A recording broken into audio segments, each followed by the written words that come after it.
my loves, and welcome to the channel. So for my loyal followers, I'm happy you're back, and for my new followers, welcome. So today we're going to talk about my diagnosis of dyslexia and dyspraxia. Let's get into it.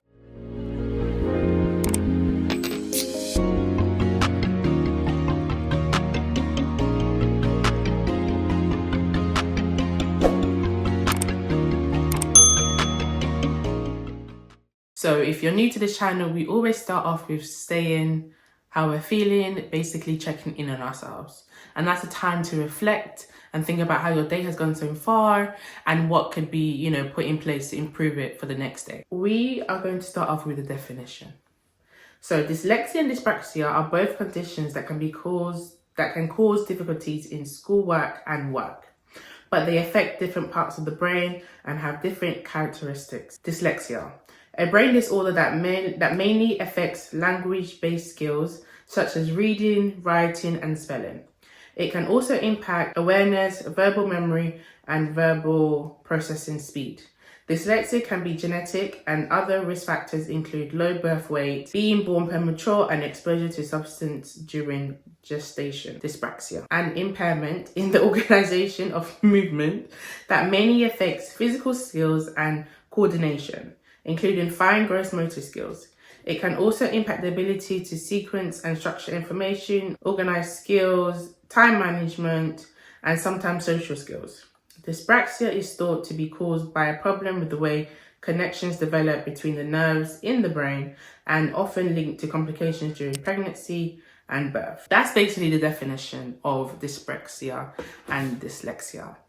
And in terms of my own personal experience, like when I was younger, it's funny because I've always had help in school. Like I would always be kind of taken out of my little, in my class in primary school and have a smaller, more focused group to kind of work on certain things. And even at that, I didn't get a diagnosis of anything. It was just okay, you need extra help. We're going to take you out of the main classroom and put you into a smaller group. And then I guess as I grow older, because of that experience and some of my work and stuff like that, when I now got to uni, I was then encouraged to do an assessment, right? And the assessment kind of tests, your levels of dyslexia, dyspraxia, and any sort of learning disability, so to speak.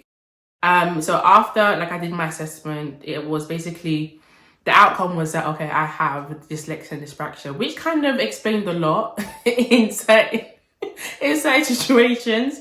Because when I was younger and I didn't really understand stuff, or I didn't really get certain things, and if for example, if I had to read a book, I would read it maybe 2 or 3 times, because it wouldn't just go in the first time. Some people can read a book and it just goes in and they understand it straight away and they're on to the next. I would have to read it, and then sometimes I need to be in a quiet space so that if it's too noisy, I can't hear myself think, and again, it doesn't go in, so it needs to be quiet. So little things like that.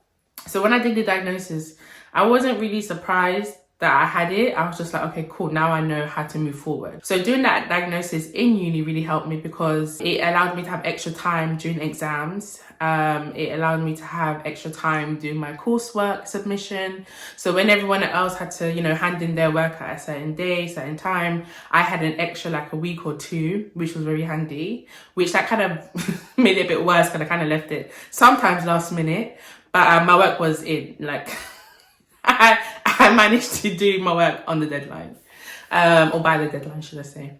So yeah, I had extra time in terms of my exams. I had extra time in terms of coursework. I had a mentor at uni that kind of helped me. So if I had an assignment, I would go to the person, they would read it to me, break it down, and basically kind of break it down so that I can understand the question a bit more. Because you don't really just read a question and it's what do they want? What do they need? What do they want me to write in this assignment? So they were able to break it down, and then sometimes if I would have my assessment already, my assignment ready done, they would read through it, kind of go through the bits that are necessary, what's not necessary. Because sometimes you can write an assignment and you can just be writing, and some of it is not even relevant, or the majority of it is not relevant. So they would go through my assignment and kind of talk about what's good, the good points, what's the bad points, and how I I can improve it.